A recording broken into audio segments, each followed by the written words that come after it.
नमस्कार मेरे साथियों, स्वागत है आप सभी लोगों का अपने YouTube चैनल मैथ्स विक्ट्री पे। जैसा कि बहुत सारे बच्चों के मेरे पास एसएमएस आए कि सर जिस प्रकार मैथ्स में आपने क्वेश्चन पेपर कराया था उस प्रकार साइंस में भी हमारी थोड़ी सी हेल्प कर दीजिएगा। जो थोड़े से हमारे मैथ्स में नंबर कम है, हम यहाँ से साइंस में जो नंबर हैं उनको इंक्रीज कर पाएंगे।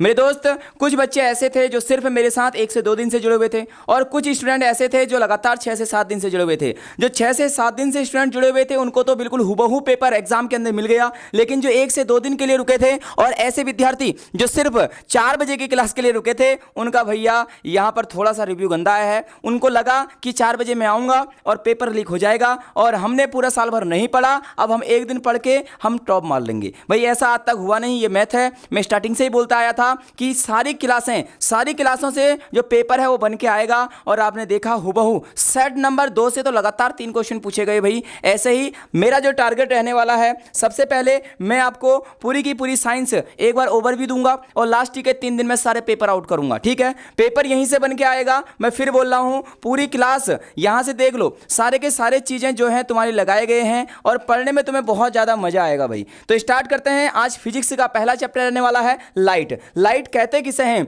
तुम्हें क्या करना है, मेन चीजें। और मैं फिर बोल रहा हूं, साइंस में 1-1, 2-2 नंबर के क्वेश्चन ज्यादा आने वाले हैं। यहां आपको 6-6 नंबर के क्वेश्चन मिले थे मैथ्स में, लेकिन साइंस में ऐसा बहुत कम आपको देखने को मिलेगा। साइंस में कैसे मिलेगा, अगर कोई 6 नंबर का क्वेश्चन होगा ना, उसके अंदर 3 पार्ट A, B, C, तो इसका मतलब 2-2 नंबर के क्वेश्चन हुए ना। ये 6 नंबर का कहां हुआ भाई। हाँ, ओवरऑल 6 नंबर का क्वेश्चन होगा, लेकिन उसके अंदर भी आपको पार्ट मिलेंगे। तो इसका मतलब यहां से इसका मतलब क्या हुआ कि भाई हमें थोड़ी ज्यादा तैयारी करनी पड़ेगी साइंस के लिए। पेपर बहुत आसान था, मैथ्स का भी उतना टफ नहीं था।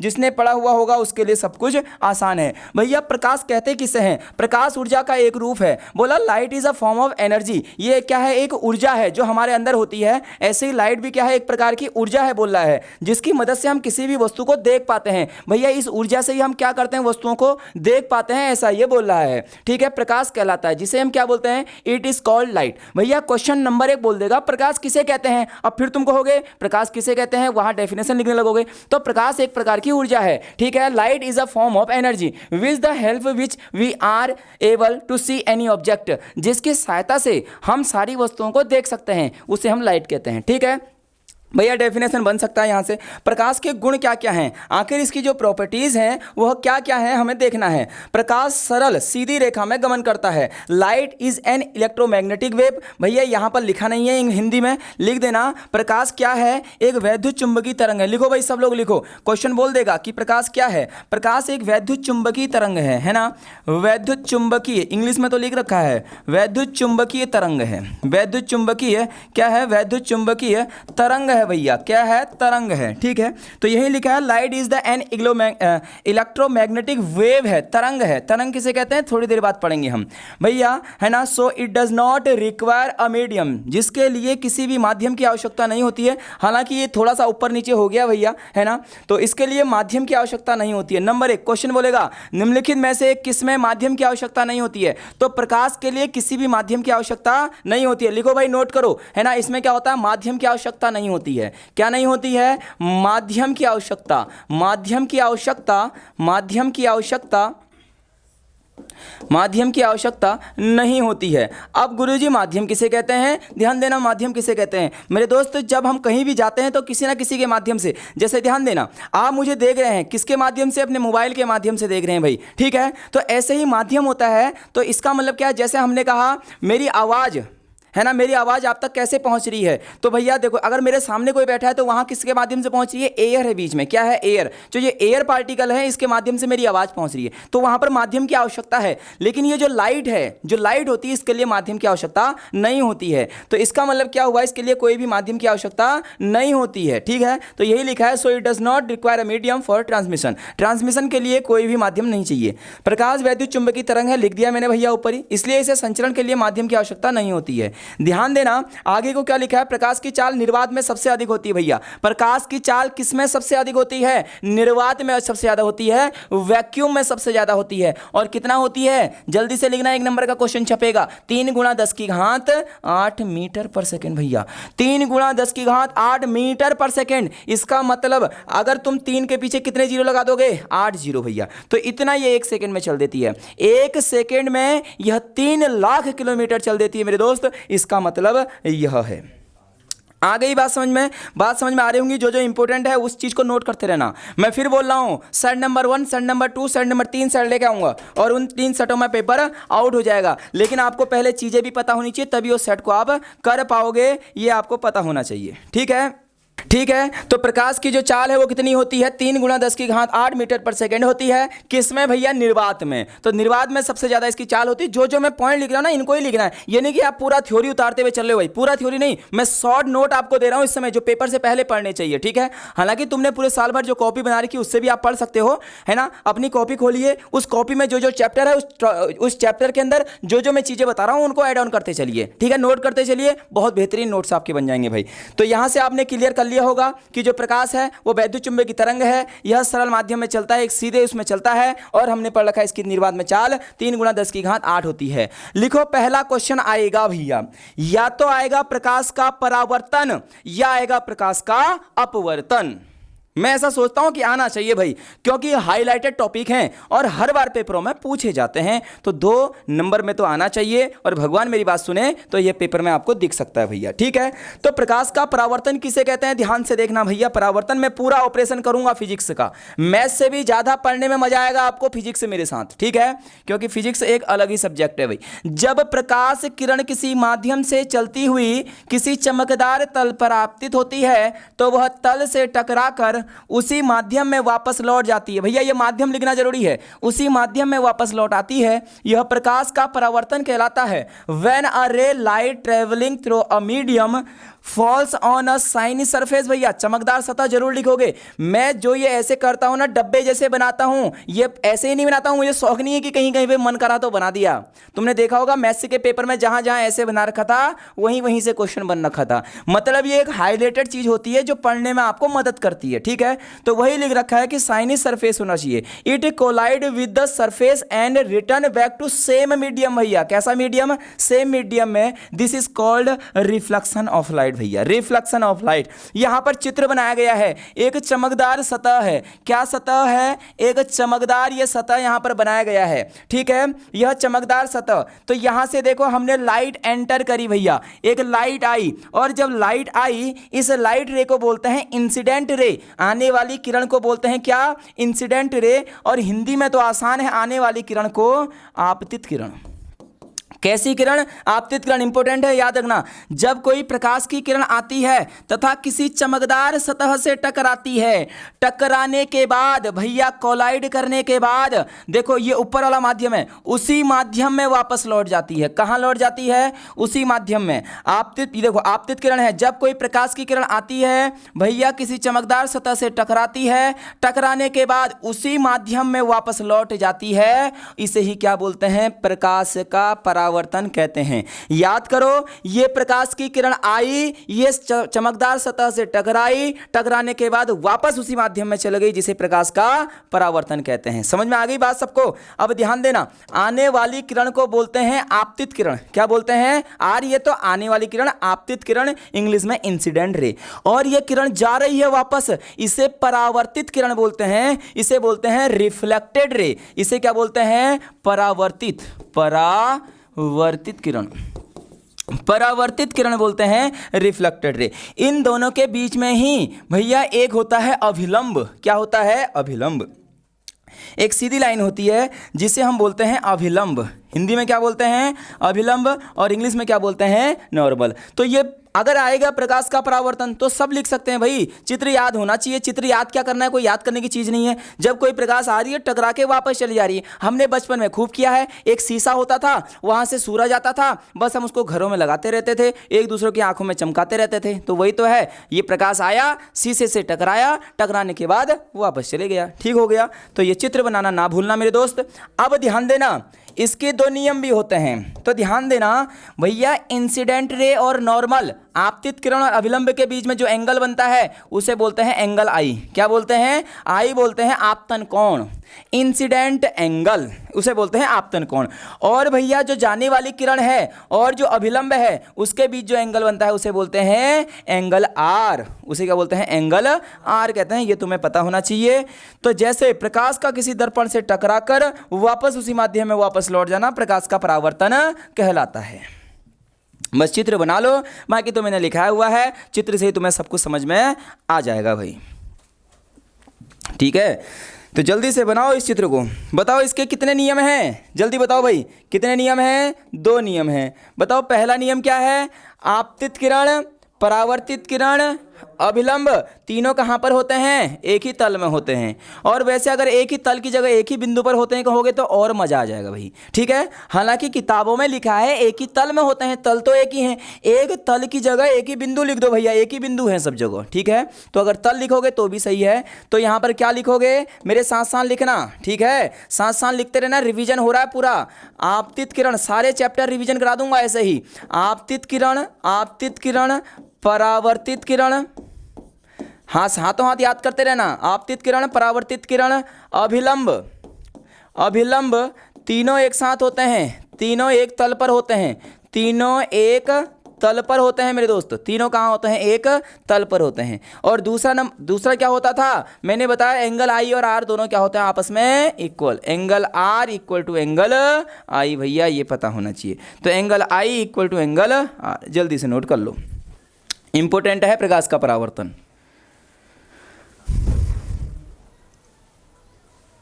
ठीक है, सब कुछ क्लियर है।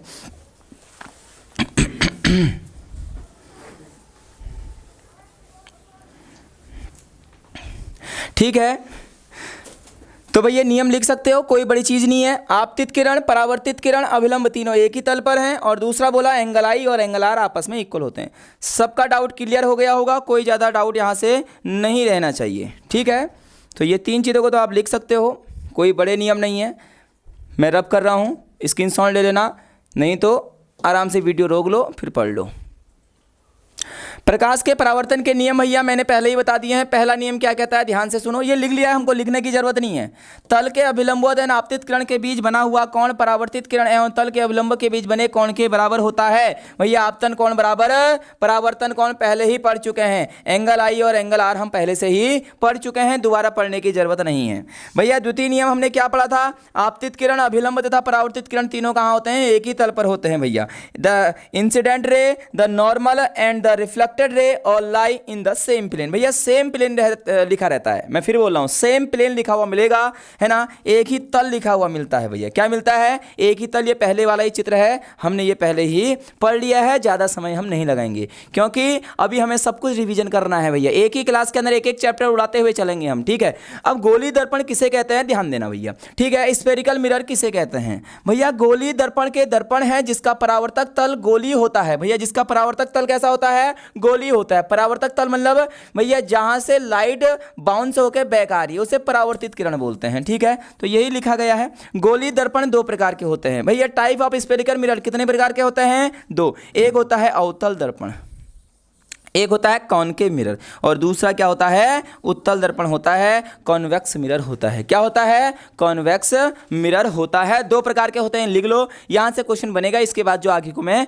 अगली स्लाइड में पढ़ा रहा हूं, ठीक है। तो गोली दर्पण कितने प्रकार के होते हैं? 2। अब ये गोली दर्पण बने कैसे हैं, चलो मैं हल्का सा तुम्हें समझा देता हूं भाई, ठीक है। हालांकि समय कम है हमारे पास, लेकिन मैं फिर भी तुम्हें समझा देता हूं। ये देखो, ये एक गोला है मेरे पास, मैंने इसको बीच से काट दिया भैया। क्या करा? बीच से काट दिया। देखो मैंने काट दिया, तो ये जो 2 दर्पण बन गए, इन्हें हम क्या बोलते हैं? गोली दर्पण बोलते हैं। अब भैया किसे हम अवतल कहेंगे, किसे उत्तल कहेंगे? अभी बच्चे लिखने लग जाएंगे। अगर मैं यहां लिख दूं ना ए और बी, मैं कहूंगा बताओ कि कौन उत्तल कौन अवतल, सारे बच्चे बताने लग जाएंगे, जबकि उन्होंने अधूरा ज्ञान लिया है अभी तक। उन्होंने ज्ञान क्या लिया है? अधूरा ज्ञान। अब उनकी गलती भी नहीं है, पढ़ाया ही ऐसा गया है। अब इसको बोलने लगेंगे बहुत सारे बच्चे, गुरुजी ये तो अवतल है, अवतल है, अवतल है, मैं इसको उत्तल बना दूंगा अभी थोड़ी देर बाद। भैया ऐसा नहीं होता है। हम देखते हैं कि उसमें पॉलिश कहाँ से की गई है। ये मैं अभी किसी को कुछ भी बना सकता हूँ, कॉनकेव कॉन्वेक्स किसी को भी बना सकता हूँ, ठीक है। अगर मैं यहाँ कर दूँ इसमें पॉलिश, तो ये बन गया मेरे दोस्त कौन सा वाला? कॉनकेव बन गया। ये बन गया अवतल। यदि उभरे हुए तल पर, ध्यान से सुनना, यदि उभरे हुए तल पर पॉलिश होती है, कलई की गई होती है, हिंदी में कलई करा हुआ होता है, तो उसे कॉनकेव बोलते हैं। अब बच्चों ने किताब में ऐसा ही चित्र बना है। अगर मान लो मैं यहां से इन सबको मिटा के भैया अगर पॉलिश यहां कर दूं, क्या ये अब अवतल नहीं बन गया? ये बिल्कुल बन गया। उभरे हुए भाग में क्या हो रखा है? पॉलिश हो रखी है। तो कोई भी चीज रटनी नहीं है। हालांकि अभी बहुत सारे बच्चे सोच रहे होंगे, बिल्कुल सही बात बोल दी है, हमने तो ये रटा था कि जिसका मुंह ऐसा होता है वह अवतल होता है, वह कॉनकेव होता है, और हमने रटा था जिसका मुंह ऐसा होता है वह क्या होता है हमारे पास? कॉन्वेक्स होता है। नहीं मेरे दोस्त, यही तो गलती बच्चे करते हैं। एग्जामिनर यहीं पर तुम्हें घुमा देता है, एग्जामिनर ऐसे ही चित्र दे देगा और सारे के सारे बच्चे गलत कर देंगे। बहुत सारे बच्चों की समझ में बात आ गई होगी कि पूरे साल भर हम तो इसको ऐसे ही पढ़ते आए थे, आज थोड़ा कॉन्सेप्ट क्लियर हो गया है।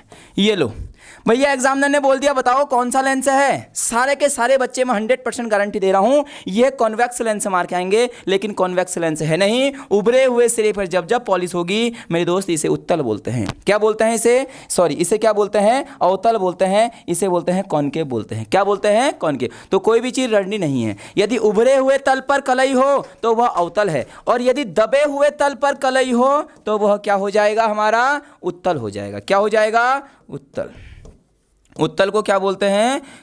कॉन्वेक्स बोलते हैं। क्या बोलते हैं? कॉन्वेक्स। और ये कॉनकेव।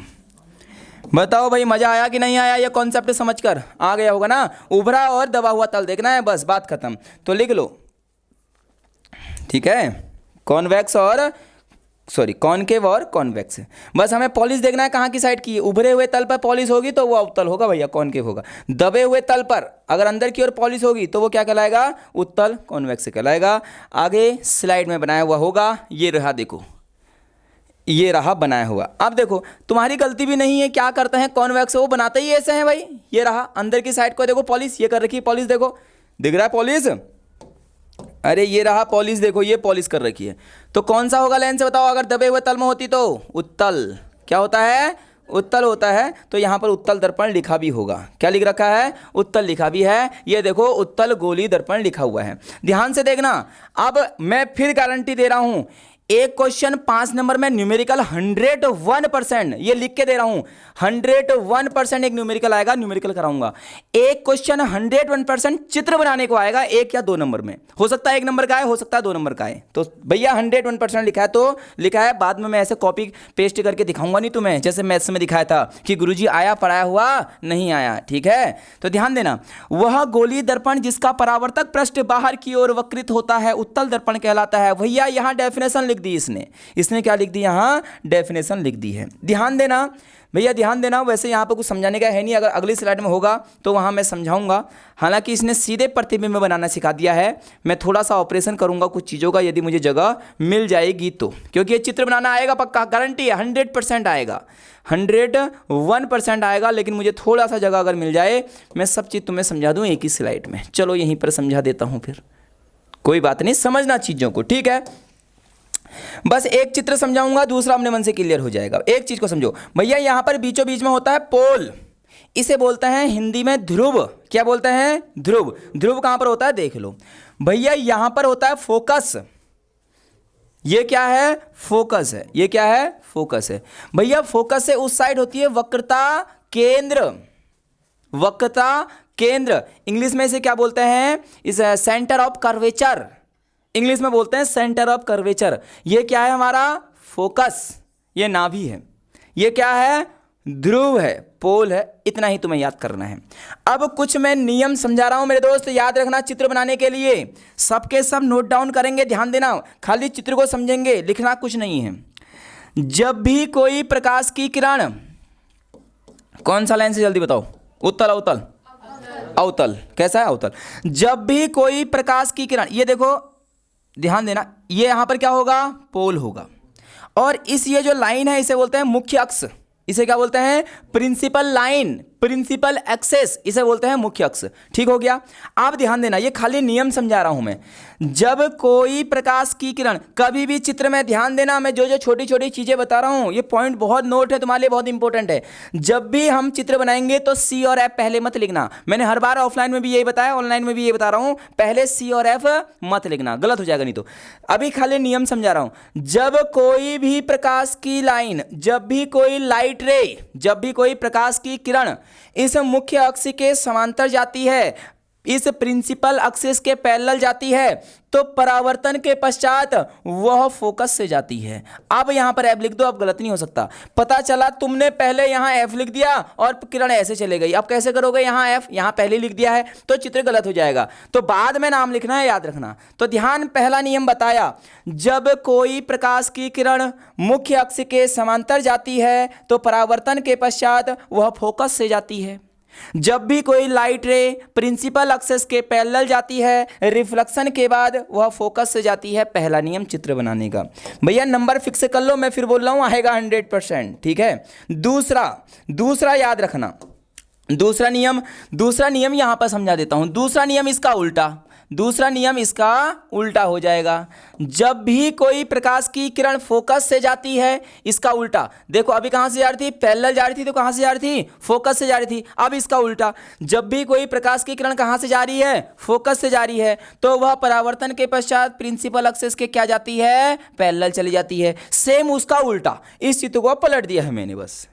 अभी हम प्रिंसिपल एक्सिस के पैरेलल जा रहे थे, फोकस से जा रही थी लाइन, लेकिन अभी हमने क्या करा? अभी फोकस से जा रही तो कहां से चली जा रही है? पैरेलल से। 2 हो गया। और एक नियम और है, उसके बाद सीधे हम चित्रों की ओर बढ़ेंगे भैया। एक और है, बस एक को और सीख लो। तो ध्यान देना है, एक और क्या है? तीसरा कहता है, जब भी कोई प्रकाश की किरण कहां से जाती है? सेंटर ऑफ कर्वेचर से जाती है, वक्रता त्रिज्या से जाती है, वक्रता केंद्र से जाती है। जब भी कोई लाइट रे वक्रता केंद्र, ये रही वक्रता केंद्र से जाती है, तो परावर्तन के पश्चात उसी माध्यम से वापस लौट जाती है। यहीं से आई और यहीं से कहां चले गई? वापस चले गई। 3 नियम, पैरेलल आई, फोकस से गई, पैरेलल चले गई, सी से गई, सी से वापस चले गई। 3 नियम सबको याद हो गए होंगे। पैरेलल जाएगी, फोकस से जाएगी रिफ्लेक्शन के पश्चात। दूसरा बोला, यदि फोकस से जा रही है तो इसके बाद क्या हो जाएगा? रिफ्लेक्शन के पश्चात पैरेलल चली जाएगी प्रिंसिपल एक्सिस के। यदि सेंटर ऑफ कर्वेचर से जा रही है, वक्रता केंद्र से जा रही है, तो वापस भी वहीं से लौटेगी। यह नियम याद कर लेना। बस इन 3 नियमों से तुम्हारा 1 से 2 नंबर 100% बन गया है। कैसे बना है देखो, ये रहा भैया। अब इनको मैं याद भी करा दूंगा क्लास के अंदर ही, मेरा काम है याद कराने का भी भैया, सब कुछ मेरी जिम्मेदारी है। टेंशन मत लो, तुम टेंशन बिल्कुल मत लो। ध्यान देना, यह उत्तल दर्पण द्वारा प्रतिबिंब का बनना है। हालांकि यह आने की चांस ना के बराबर है, नहीं आता है पेपरों में ये, लेकिन हमें सीखना है। 2 ही चित्र हैं भैया, 2 ही चित्र हैं, ध्यान देना।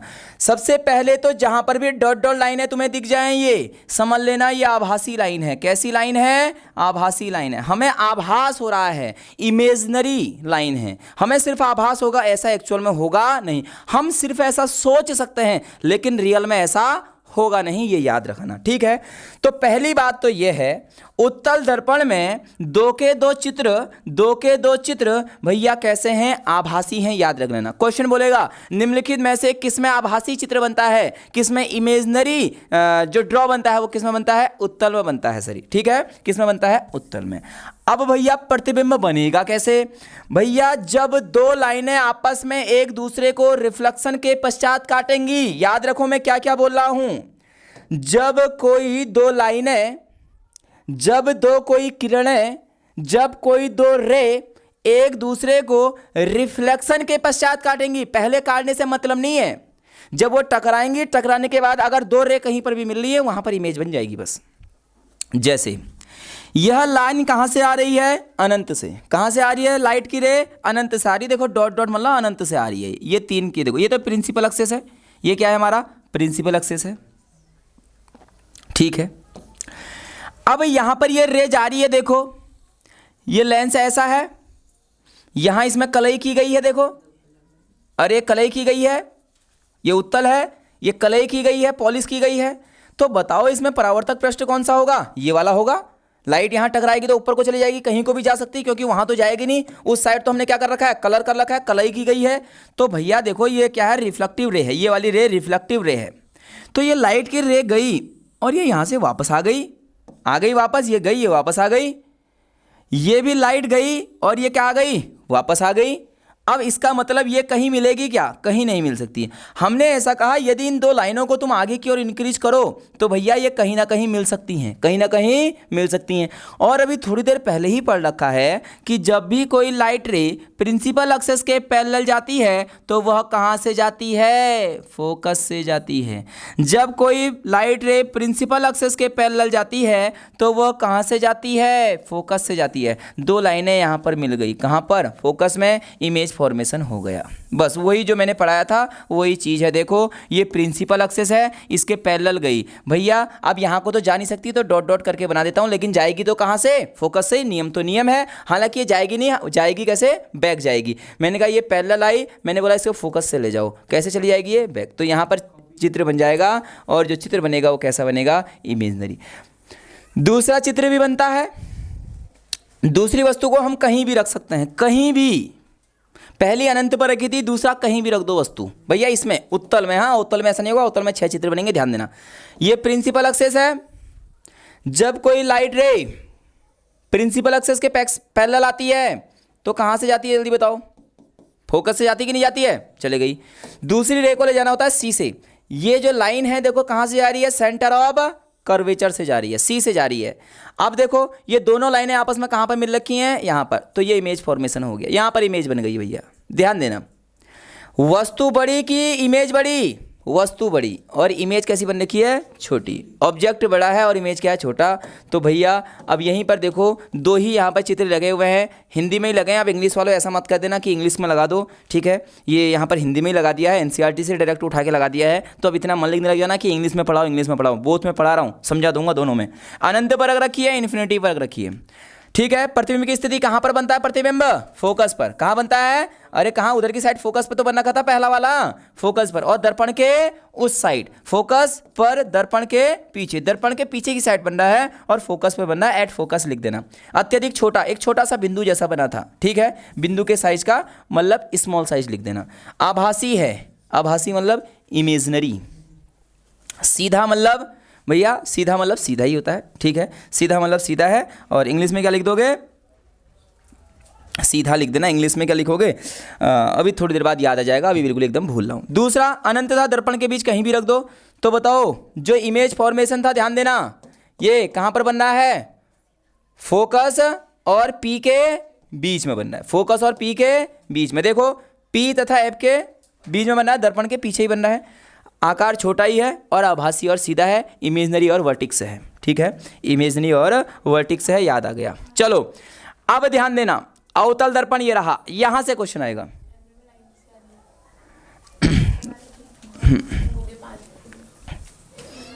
कोई नहीं, लाइट ज़्यादा की वजह से आ रही हूँ। ध्यान देना, ध्यान देना। अवतल, अवतल दर्पण, ध्यान देना। अवतल दर्पण ये क्या है? मैंने तुम्हें बताया था, ये अवतल दर्पण रहा। इसमें पॉलिश इस साइड से होंगी, पॉलिश भैया ये पॉलिश हो गई, ठीक है? तो परावर्तक पृष्ठ इस साइड होगा। ये इसका क्या है? एफ है। ये सेंटर ऑफ कर्वेचर है, ये फोकस है। पैरेलल आएंगी तो फोकस से जाएंगी, ये नियम पहले ही पढ़ चुके हैं। किसे कहते हैं अवतल दर्पण? स्क्रीनशॉट ले सकते हो पढ़ने के लिए।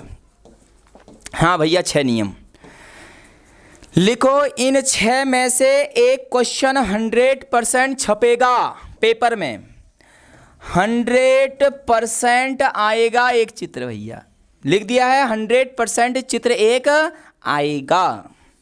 चित्र रटने कैसे हैं बस ये समझा दो। चित्र रटने नहीं। अभी आ रही क्या लाइन? अभी आ रही होंगी लाइनें थोड़ा, चलो ठीक है, ज़्यादा नहीं है, समझ जाएंगे ये लोग। थोड़ा सा जब वाइट पेज लगा रहा हूँगा ना, ब्लर आ रहा होगा, ब्लर नहीं वाइट लाइन्स आ रही होंगी। तो जो लाइट है उसकी रे दिख रही है तुम्हें, वो कोई बात नहीं, उससे कोई दिक्कत होनी नहीं चाहिए। अब ये 6 चित्रों को मैं अपनी परिभाषा में समझाता हूँ दोस्त। ये परिभाषा तुम अभी नहीं समझोगे, मैं अपनी परिभाषा में समझाता हूँ। ये 6 लाइनों को तुम बहुत आसानी से समझ जाओगे, ठीक है? फोकस से जा रही है, सी से जा रही है हमेशा। दूसरा सी के बीच फोकस से, तीसरा फोकस से, चौथा फोकस से, पांचवा इधर बनेगा और ये इधर बनेगा। हालांकि ये टेबल अभी समझाऊंगा, मैं सीधे ले चलता हूँ। ये भाई ये पहले लगना चाहिए था, ये बाद में लगाया है कि हम पोल किसे कहते हैं, ध्रुव किसे कहते हैं, ये किसे कहते हैं। तो थोड़ा सा मैं इसको अपने तरीके से तुम्हें समझाता हूँ, ध्यान देना, थोड़ा सा ध्यान देना, थोड़ा सा देना ध्यान। ठीक है, 6 चित्रों को समझ लो। मैं फिर बोल रहा हूं, इंपॉर्टेंट है 6 के 6 चित्र। पहला चित्र ये क्या है, प्रिंसिपल एक्सिस। हम किसके चित्र पढ़ रहे हैं, अवतल के। यहां पर क्या होगा, पोल। मैंने बोला है पहली वस्तु को अनंत पर रखो। कहां पर रखो, एट इन्फिनिटी।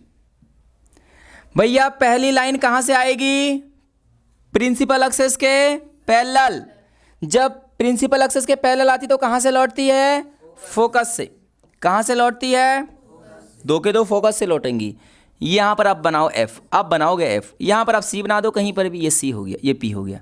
तो इसका मतलब देखो, ये लाइन आ रही थी, ये रिफ्लेक्ट हुई, ये लाइट आई और ये क्या हुई, रिफ्लेक्ट। मैंने तुमसे बोला था इमेज कहां पर बनती है, जहां पर 2 के 2 रिफ्लेक्टिव रे आपस में मिलते हैं, यहीं पर तो मिल रहे हैं। पहला क्वेश्चन अगर बोलेगा, जब किसी वस्तु को अनंत पर रखा जाता है, जब किसी वस्तु को अवतल दर्पण के अनंत पर रखा जाता है तो इमेज कहां पर बनता है, कहां पर बनता है, फोकस पर बनता है। कहां पर बन रहा है, फोकस। 1 नंबर का क्वेश्चन आ गया। पहली चीज सबको समझ में आ गई, आ गई। दूसरा चित्र ध्यान देना। अब हम वस्तु को धीरे धीरे अंदर क्यों लाएंगे, बस ध्यान देना। इसका शॉर्ट तरीका भी समझाऊंगा मैं, क्वेश्चन तो गलत होगा नहीं तुम्हारा, ये वाला बहुत बेहतरीन से समझाऊंगा, ध्यान देना। ये क्या है, प्रिंसिपल एक्सिस। ये पोल है यहां पर, वैसे ये प्रिंसिपल एक्सिस है, ठीक है। अब वस्तु को थोड़ा सा आगे ले आते हैं हम, अभी अनंत सा, अब सी के पास ले जाते हैं, बियॉन्ड ऑफ सी। सी के पास वस्तु को ले जाओ। कहां ले जाओ वस्तु को, सी के पास। अब हम वस्तु को ले गए सी के पास, ये रखा मैंने वस्तु, ये वस्तु कहां है, सी के पास। पहली वस्तु जाएगी प्रिंसिपल एक्सिस के पैरेलल। जब भी कोई लाइट रे प्रिंसिपल एक्सिस के पैरेलल, मुख्य अक्ष के समांतर जाती है, तो बताओ अपवर्तन के बाद, परावर्तन के बाद कहां से लौटती है, फोकस से लौटती है। कहां से लौटती है, फोकस से लौटती है। समझ में आ गया बात, ठीक है। दूसरी जो लाइट को ले जाओ, वो ले जाओ सी से, सेंटर ऑफ कर्वेचर से। 2 ही जगह से ले जानी होती है। अब तुम लाइट को ले गए कहां से, सेंटर ऑफ कर्वेचर से, ये सी है। और मैंने बताया था सेंटर ऑफ कर्वेचर से जा रही है तो वापस भी कहां से जाएगी, सेंटर ऑफ कर्वेचर से। तो भैया इमेज कहां पर, 2 के 2 यहीं पर तो मिलेंगे ही आपस में। तो इसका मतलब यहां पर इमेज बन गया। ये वस्तु थी ए और बी, ये क्या थी, वस्तु ए और बी, और यहां पर ए डैश बी डैश क्या बन गया, वस्तु की इमेज बन गई। क्या बन गई, वस्तु की इमेज। ऐसे बना लेना यहां पर, ये देखो समझ में आया।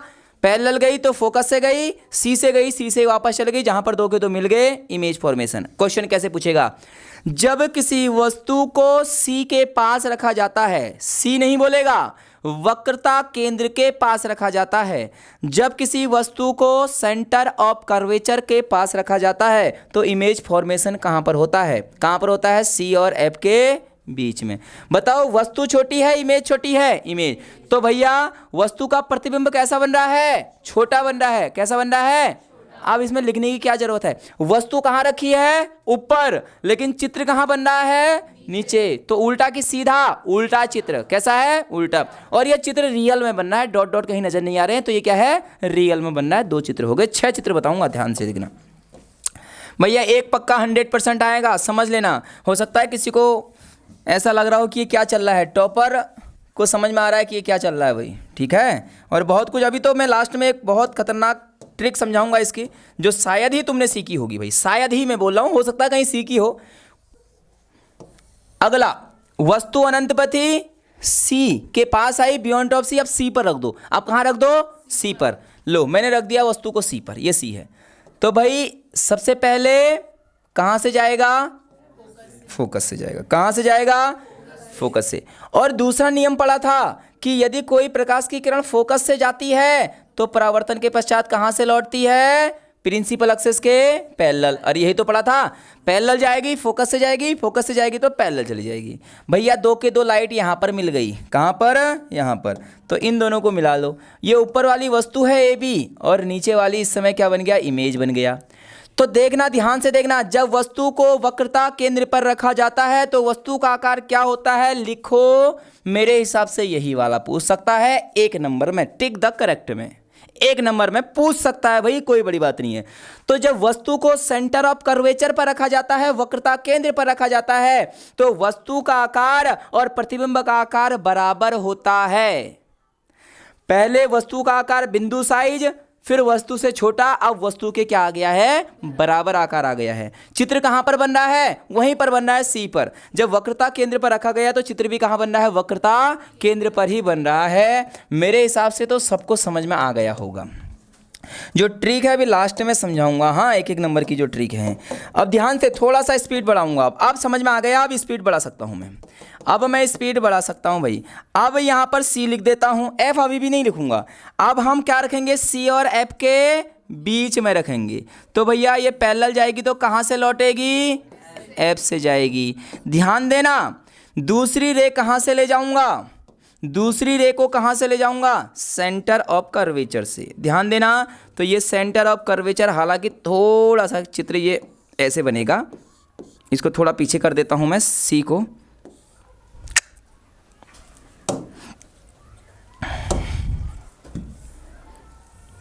इसको हल्का सा मैं पीछे कर देता हूं, ध्यान देना, इसको हल्का सा पीछे कर देता हूं, यहां पर ये सी बना देता हूँ, ये क्या है, सी।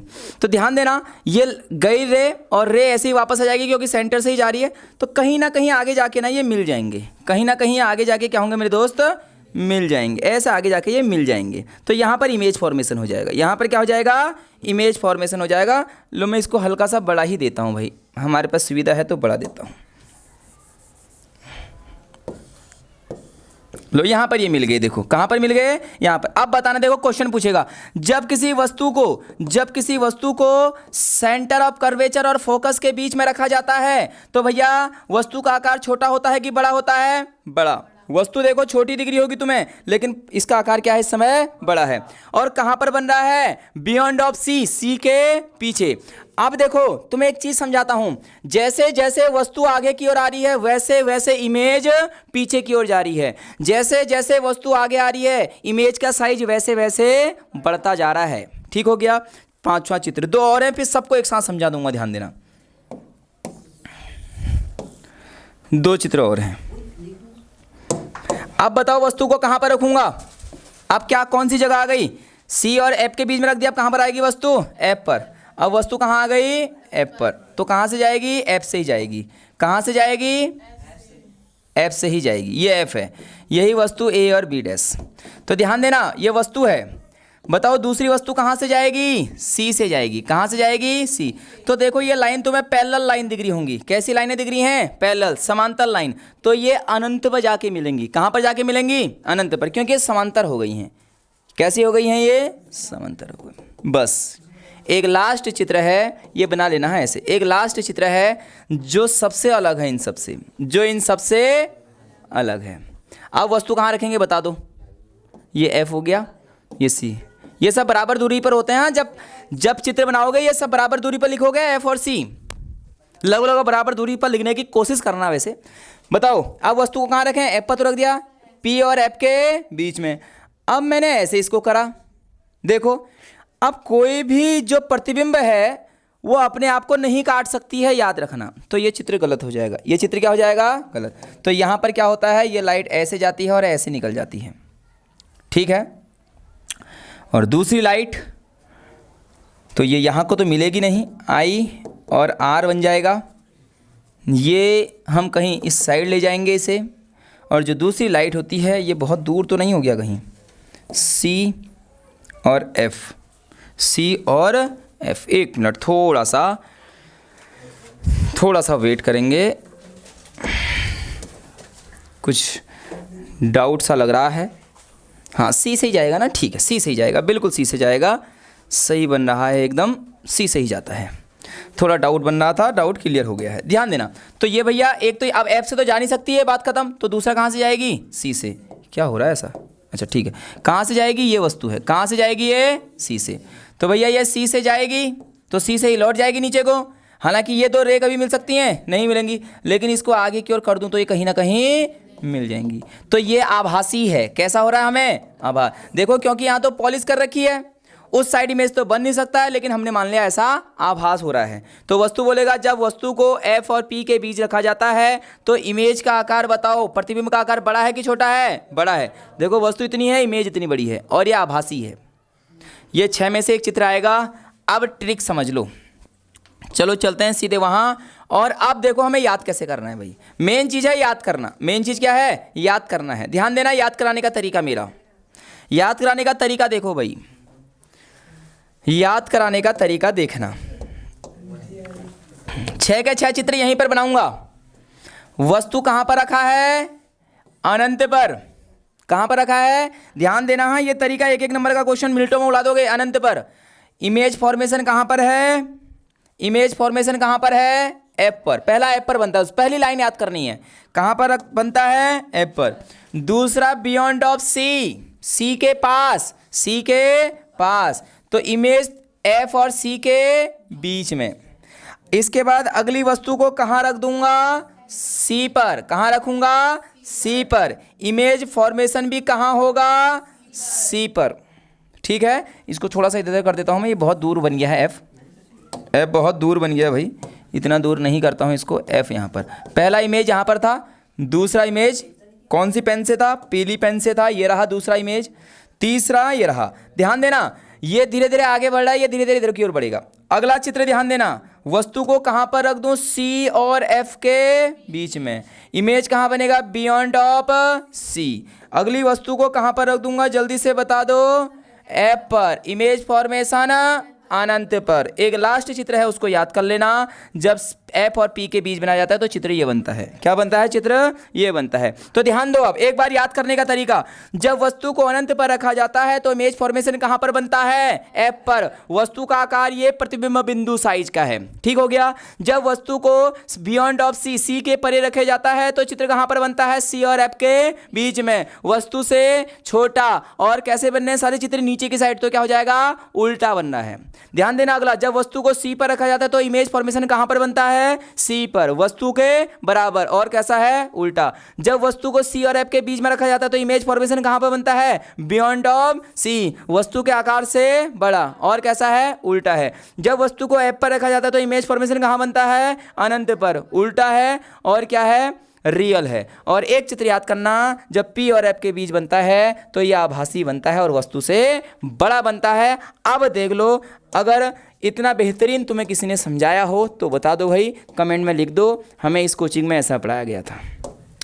ये 6 के 6 चित्र हैं, स्क्रीनशॉट लो जल्दी से स्क्रीनशॉट लो। वही ये चित्र हैं जो मैंने बताया था। 6 के 6 चित्र वही हैं, स्क्रीनशॉट ले लेना। और वैसे मैंने तुम्हें बनाने सिखा भी दिए हैं भैया।